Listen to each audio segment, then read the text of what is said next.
पाठ्य क्रमांक 12 आकाश दर्शन. प्रस्तावना. सुधाकर भालेराव. विज्ञानाची किमया, आपली सूर्यमाला इत्यादी पुस्तके प्रसिद्ध आहेत. प्रत्येकाला काही ना काही छंद असतो. लेखकाला आकाश दर्शनाचा छंद आहे. त्यासंबंधी काही गोष्टी या पाठात त्यांनी सांगितल्या आहेत. कुणाला गाण्याचा छंद असतो, कुणाला वाद्यवादनाचा, कुणाला काव्य रचण्याचा, कुणाला नृत्य नाटकाचा, कुणाला वनविहार करण्याचा, तर कुणाला गिर्यारोहणाचा, कुणाला छायाचित्रणाचा, कुणाला नाना वस्तूंचा संग्रह करण्याचा, तर कुणाला शास्त्रीय उपकरणे तयार करण्याचा. मला छंद आहे आकाशातल्या ज्योतीचे निरीक्षण करण्याचा.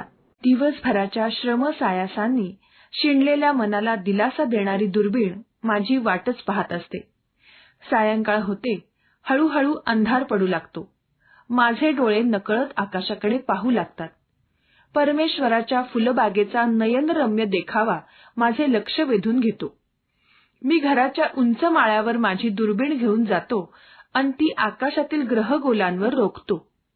मला आता कशाचेही भान नसते. आकाशातील ज्योती, दुर्बीण आणि मी.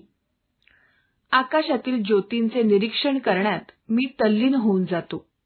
कलेकलेने वृद्धिंगत होणारा शुक्ल पक्षातील चंद्रमा किती सुंदर दिसतो दुर्बिणीतून. चंद्र हे वैराण वाळवंट आहे. त्यावर पाणी नाही, हवा नाही, हिरव्यागार वनस्पतींनी सुशोभित झालेली भूमी नाही. खरे आहे, पण माझ्या दुर्बिणीतून दिसणारा चंद्र खचितच सुंदर आहे. कवींना काव्याची स्फूर्ती देणारा आहे, मनाला रिझवणारा आहे. दुर्बिणीतून चंद्रावरले बारकावे दिसतात. विवरे, भेगा, पर्वतराजी यांचे दर्शन घडते. सारे कसे विलोभनीय दिसते. शुद्ध प्रतिपदेपासून अष्टमीपर्यंतचा चंद्र हे आनंदाचे निधान आहे. अष्टमीनंतर चंद्रावरचे बारकावे कमी कमी दिसतात. पौर्णिमेचा चंद्र दुर्बिणीतून पाहिला असता डोळे दिपून जातात. त्यावेळी चंद्राच्या पृष्ठभागावरील काही विवरातून निघालेल्या तेजस्वी शलका पाहून फार आश्चर्य वाटते.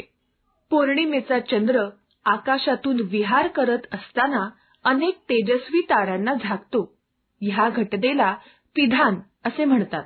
हे दृश्य दुर्बिणीतून फार मनोहर दिसते.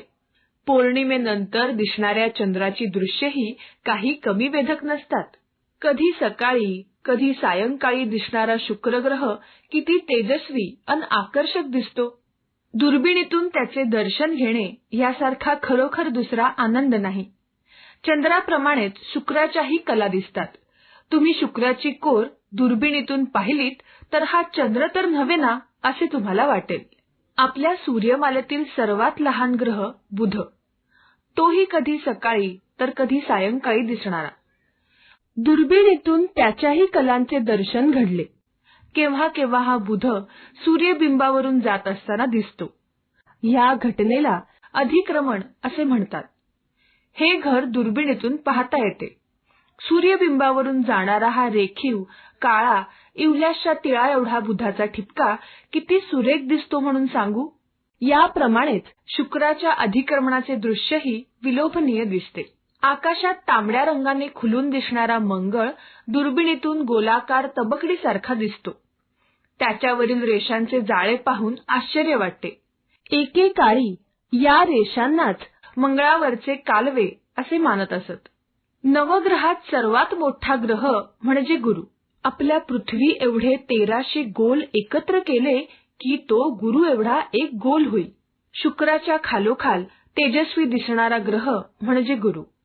नुसत्या डोळ्यांनी पाहिल्यास तो किंचित पिवळसर तांबूस दिसतो. दुर्बिणीतून पाहिले असता तो पौर्णिमेच्या चंद्रासारखा गोलाकार दिसतो व त्याच्या पृष्ठभागावर अस्पष्ट अशा काही समांतर रेषा व डाग दिसतात. आपल्या पृथ्वीला एकच चंद्र आहे. गुरुला 12 चंद्र आहेत. यापैकी सामान्यतः प्रकाशमान बिंदूसारखे 4 चंद्र दुर्बिणीतून दिसतात. शनी हा ग्रह तर खरोखर एक अमूल्य रत्नच आहे. नुसत्या डोळ्यांनी पाहिल्यास तो किंचित काळसर, पिंगट व धुरकटसा दिसतो. दुर्बिणीतून त्याचे दर्शन आपणास थक्क करून सोडते. त्याच्या भोवतालची वलये आपले मन वेधून घेतात. आकाशगंगेवर दुर्बीण रोखली तर डोळ्यांना न दिसणाऱ्या लक्षावधी ताऱ्यांचे दर्शन घडते. दुर्बिणीतून ग्रह हे तबकडीसारखे दिसतात, तर तारे प्रकाशबिंदूसारखे दिसतात.